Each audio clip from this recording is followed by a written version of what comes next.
2026年一开始，川普便以一场过去多数国际智库评估为几乎不可行的突发行动，骤然揭开年度序幕。在委内瑞拉总统马杜罗几乎毫无防备的深夜，美军奉命进入官邸，将人当场拘捕，并押送至美国接受司法程序。这场高风险、低预警的行动迅速震撼国际社会，也迫使外界重新评估全球权力运作的方式。这次行动向世界释放出一个强硬而清晰的讯号，在川普的决策逻辑中，传统所理解的政治红线正在被重新定义。只要被认定具有战略必要性，美国仍可能采取非常手段，并试图将政治与战略成本控制在可预期范围内。某种程度上，逮捕马杜罗不仅是一场行动，也被外界视为是一种秩序示范。正因如此，川普并未刻意隐藏，他的战略棋盘上仍存在其他可能选项。在这样的氛围下，市场开始观望，盟友开始揣测，对手则全面提高警戒。就在此时，伊朗境内的镇压行动迅速占据国际新闻版面，这被高度解读为一个讯号，外界开始将伊朗与委内瑞拉进行对照，猜测下一步是否可能出现类似走向。然而，与普遍预期不同的是，当国际舆论逐渐聚焦伊朗之际，川普的反应反而显得格外克制。Cuba is ready to fall, and India also is full. Mexico has to get their act together. We need Greenland.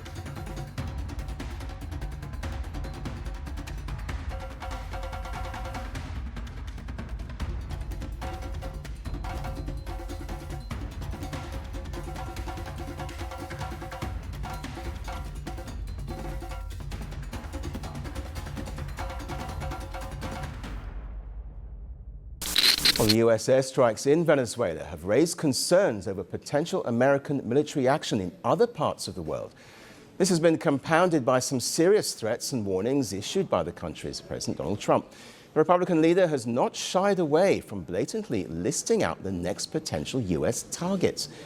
And the list starts with the country's neighbors, Colombia, Cuba, and Mexico. All three have condemned Trump's capture of the Venezuelan president. Mette Frederiksen, the Danish Prime Minister here in Copenhagen earlier, said that she thinks that Donald Trump is serious about wanting to acquire Greenland, and she warned him against it in no uncertain terms. Look, Greenland doesn't make fentanyl, it doesn't produce cocaine, it's not run by a crazy right-wing or left-wing dictator. It has no weapons of mass destruction.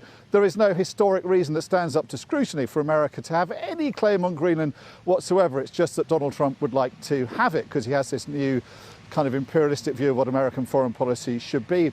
And the Danes point out that, you know, if he's concerned about national security and defence, well, it's already got one military base on Greenland, America. It's entitled to ask for another one if it wants to. And if it wants to have some of the crack at some of the rare earth metals and some of the mineral wealth of Greenland, then it's entitled to apply for it, as many other countries have, through their own corporations, and try and get it out of very difficult icy Arctic conditions. And American companies have been trying to do that for some time alongside many others. Massive deadly protests erupting in Iran as President Trump sends a warning to Tehran, saying the country is starting to cross the red line. How will the U.S. respond? Aisha Hasni joins us now from the White House with the latest. Good morning, Aisha. Good morning to you, Charlie. So the president says that Iranian officials actually called him over the weekend, called the White House, trying to negotiate, but it might be too late. The Wall Street Journal is reporting the president is going to get briefed tomorrow by some briefers on potential responses to Iran, including more sanctions, cyber attacks, and even military strikes. He is not expected to make a final decision immediately, though. The briefers are Secretary of State Marco Rubio, Secretary of War Pete Hegseth, and Chairman of the Joint Chiefs of Staff Dan Kane. Now, Trump told reporters on his way back from Mar-a-Lago last night that he is looking at some very strong options. On Iran, have they crossed your red line yet to trigger a response? Well, no, they're starting to, it looks like, and there seem to be some people killed that aren't supposed to be killed. These are violent, if you call them leaders, I don't know if they're leaders or just they rule through violence. But we're looking at it very seriously. The military is looking at it, and we're looking at some very strong options. We'll make a determination. 随着伊朗局势升温，国际媒体近日频繁引述美国官员与情报来源，指出白宫正同步评估多种回应选项，其中也包括军事行动。相关报道引发外界高度联想，甚至出现美军可能动武在即的揣测。不过，观察焦点若只停留在五角大厦，恐怕仍不够完整。真正值得关注的是白宫内部围绕权力、顺序与风险所展开的决策博弈，因为决定行动与时机的往往不只是军事能力，而是政治与战略成本的计算。在外交与战略层面，扮演关键角色的是国务卿卢比欧，作为主导委内瑞拉行动并成功落地的核心人物。他的立场并不完全符合传统的新保守派，也不属于单纯的鹰派路线，而是以美国利益优先为出发点的务实计算。因此，他的判断核心不在于能不能打，而在于什么时候打以及代价有多高。在他的评估中，伊朗是一个外溢效应极强的高风险对象，任何军事行动都可能牵动中东盟友关系，冲击能源市场，并带来长期的不确定性。而善于计算考量的卢比欧所说的话，对一位以交易思维著称的商人型总统来说，具有相当分量。但在白宫内部还存在另一套节奏截然不同的判断。白宫高级顾问史蒂芬·米勒所关注的，并非单一战区的军事风险，而是整体的威慑叙事。在他的眼中，语言、部署与不确定性本身就是战略工具。透过持续释放更强的威胁讯号，塑造不可预测的压力场，才能在政治与心理层面压制对手，并在真正行动发生之前先行夺回主导权。正是基于这种内部权衡，川普至今仍未明确将伊朗列为下一个打击目标。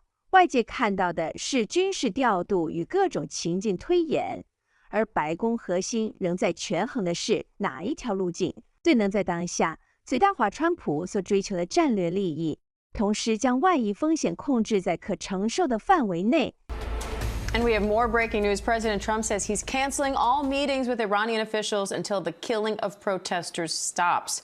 Human rights activists say the Iranian regime has now killed more than 2,000 protesters and arrested more than 16,000.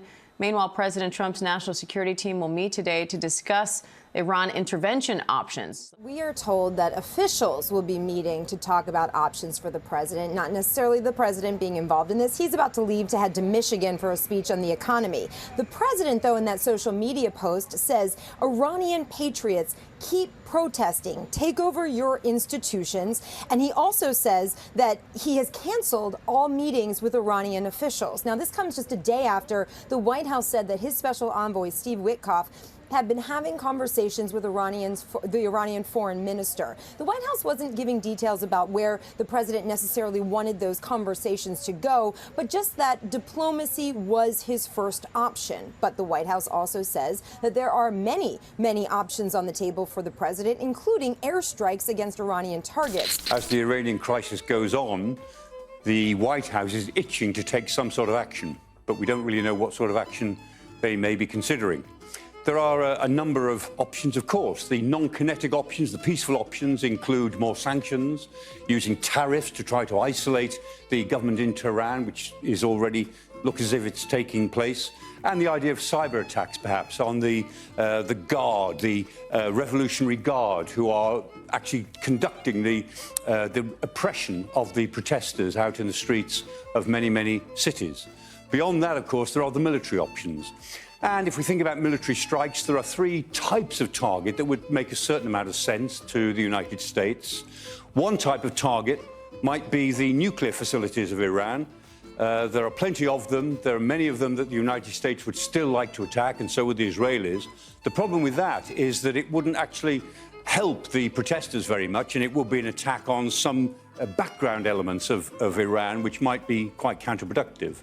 A second set of targets might be the Revolutionary Guard headquarters and the way in which they operate in the major cities. But the problem is they do operate in the major cities like Shiraz and Isfahan and Mashhad and Tehran. And so attacking their facilities almost certainly would cause civilian casualties, and that too might be counterproductive. A third sort of target might be the oil and gas infrastructure of Iran, and this would have an immediate effect, particularly in areas like Hag Island and Bandar Abbas. The South Pars gas field is the biggest single gas field in the world. It's shared with Qatar. Hitting the gas field would be a very foolish thing to do, but hitting the transmission of Iranian gas from the field to the inland areas, to places like Bashir, that might have a very immediate economic effect on the government in Tehran. Ultimately, of course, it would affect the people of Tehran. It would affect the economy pretty directly, but it would affect the government in Tehran even more directly, and that might be a tempting set of targets for the United States. Ultimately, of course, all of this is about whether the outbreak of disorder, and that's our current map of how big the disorder is across Iran, whether that outbreak of disorder is better helped by military action or by non-military action. We're going to find out the answer that the White House comes up with quite soon. The U.S. would get involved if Iran started killing protesters. They have, by the many thousands, according to reports. Well, we'll see what that is. I've heard two numbers, but we'll see what that is. Well, now we're hearing that they're going to start hanging protesters tomorrow. So it comes back to the question, have they crossed your red line, or has the line moved? The headline here, as you know, our lead story all day is whether he was going to take action on Iran, that there were going to be U.S. strikes somehow on Iran. He was threatening that. He was telling Iran if they don't stop killing protesters, that strong action was in place. But now the president just telling reporters, and here's the exact quote when asked about Iran, "We have been informed by important sources on the other side that they said the killing has stopped and the executions won't take place." We've been told that the killing in Iran is stopping. It's stopped. It's stopping. And there's no plan for executions or executions. So I've been told that on good authority. We'll find out about it. I'm sure if it happens, we'll all be very upset, including you will be very upset. But that's just gotten to me. Some information that the killing has stopped, that the executions have stopped. They're not going to have an execution, which a lot of people were talking about for the last couple of days. Today was going to be the day of execution. Who told you that the killings have stopped there? And if it's the Iranian regime? We have been informed by very important sources on the other side, and they've said the killing has stopped and the executions won't take place. There was supposed to be a lot of executions today, and that the executions won't take place. And we're going to find out. I mean, I'll find out after this. You'll find out. But we've been told on good authority, and I hope it's true. Who knows, right? Who knows? 3 hours ago, we were hearing that America could be planning military strikes against Iran. However, the president came out and made those kind of cryptic comments about the killing stopping. Then Iran closes its airspace, and we're moving personnel out of our military bases in the region. What the heck's going on here? President Trump has made it clear he's not going to tolerate this kind of wanton violence against the people who are simply yearning for freedom after 47 years of oppression by the Ayatollahs, which are also spreading revolutionary violence and terror around the world with the blood of hundreds of Americans on their hands. I think President Trump this afternoon was specifically referring to certain public executions that were scheduled that it appears at the time had not gone forward. We'll find out, as he said. But he's been very clear in his demands that the Ayatollahs stop the wanton violence against their own people. 白宫的下一个目标会是伊朗吗？如果是，为什么川普至今仍未行动？委内瑞拉的案例已经证明美国具备精准介入、快速回收的能力，但伊朗显然不同。这不再是一场局部可控的手术式行动，而是一个牵一发动全身、外溢效应极高、后果难以完全预测的战略目标。对川普而言，一旦选错对象，代价恐怕不只是消耗军事与政治资源，更可能重塑整个中东权力结构，甚至反过来牵动美国在全球的战略部署。